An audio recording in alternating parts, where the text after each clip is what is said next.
ហើយតាមយោបល់របស់សម័យបានក៏សូម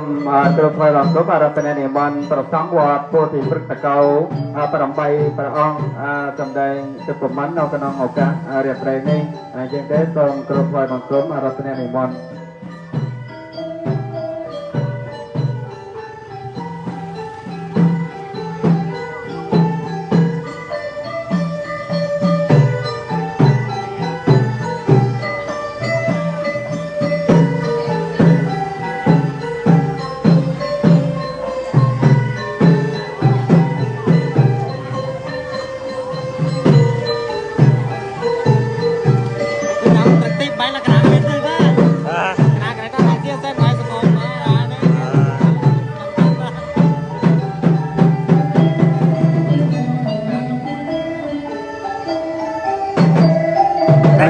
សូមគ្រូបាជ័យលោកយាយលោកតាយ៉ាងរកចូលឡើងដើម្បីចូលរួមទទួលទានជាមួយនឹងសម័យបន